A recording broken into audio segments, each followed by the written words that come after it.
Hello, this is Jessica Hoy, and I am recording a series of chapters about pneumonia. So there will be pneumonia's chapter 1, 2, and probably chapter 3 about the pneumonia process itself and what we do with clients who have or are experiencing pneumonia. So I'm going to share my screen so you can see my PowerPoint. Here we are.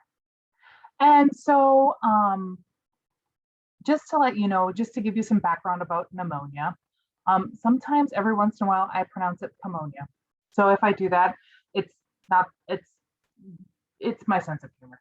Anyway, so pneumonia is an acute infection of the lung parenchyma, and it's associated with high morbidity and high mortality rates. This stuff is a killer. So pneumonia and influenza are the 8th leading cause of death in the United States. And so normally we have these defense mechanisms. We have the air filtration because of the cilia in our airways.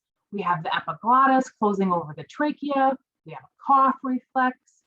Within the lung system, we have that mucociliary escalator, which moves mucus from the bottom up to the top, and then we expectorate it, we spit it out. And then we have that reflex bronchoconstriction. We also have on immune system level, we have IgA, we have IgG, and we have alveolar macrophages, and they're all keeping track of what's going on in the lungs and trying to keep everything at a minimum and under control. However, when all of those defense mechanisms that I just mentioned become incompetent or overwhelmed, we can have things like aspiration when we don't have an appropriate cough reflex and the epiglottis doesn't close appropriately over the trachea. The other thing is we watched for pneumonia a great deal when I was on the ICU because in tracheal intubation, those ET tubes, those endotracheal tubes that start at the mouth and they end in the just below the bronchial division,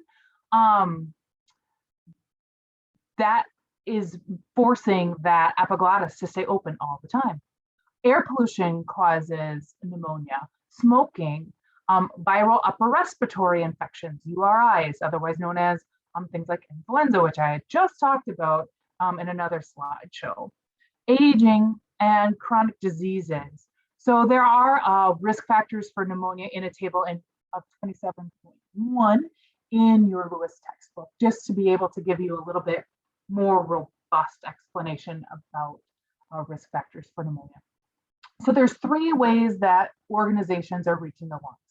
We're either aspirating normal flora from the nasopharynx or the oropharynx.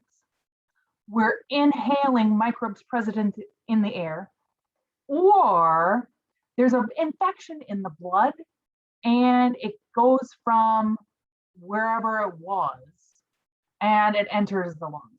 So you can actually have a primary infection elsewhere in the body, such as a UTI, which I think you learned about in spring or in term 1.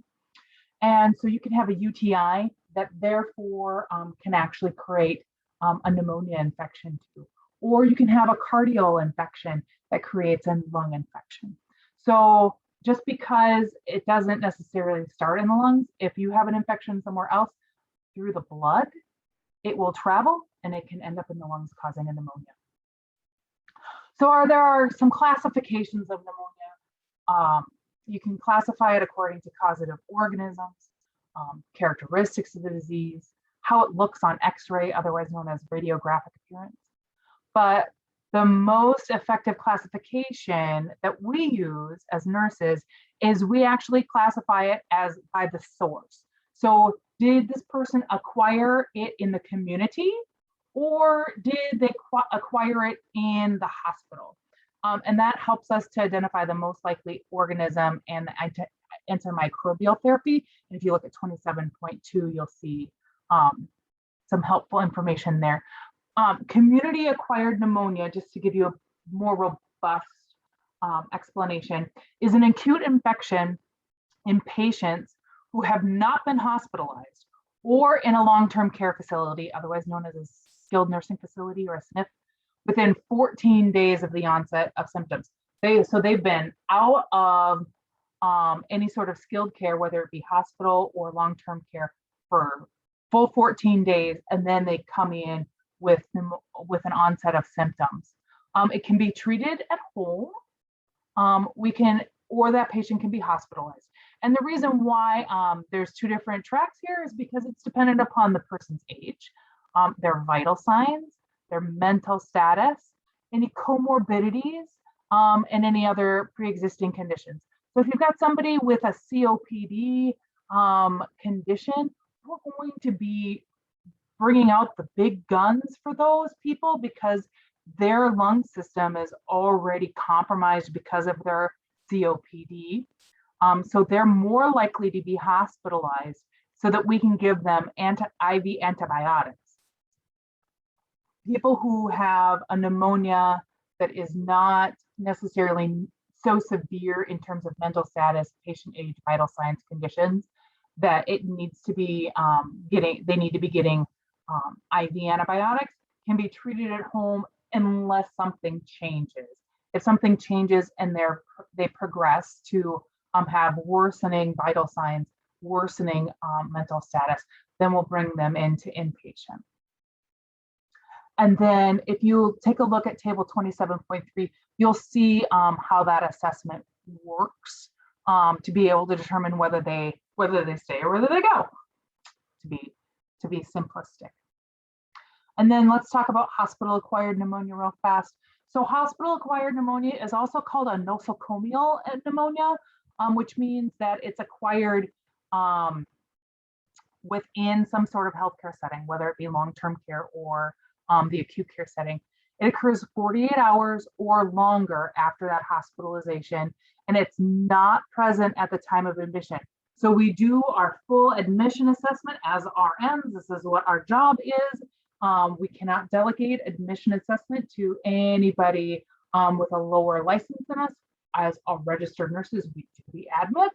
And if we have no signs or symptoms at admission that would lead us to pneumonia, and then 48 hours later, we have pneumonia, most likely they got it from us. Not necessarily like us as nurses, but our facility. There's also such a thing as called ventilator-associated pneumonia. We were really concerned on the ICU when patients had those ET tubes. Like I said, the epiglottis is forced open because of that. So then there's an opening to the trachea all the time. And that occurs more than 48 hours after the endotracheal intubation. So after that ET tube is placed, if after 48 hours of that ET tube being placed, we end up with a ventilator-associated pneumonia, that's a big concern. Here's why nursing is one of the bigger reasons why nursing is concerned with ventilator-associated pneumonia and hospital-acquired pneumonia. Since we caused it, we pay for it.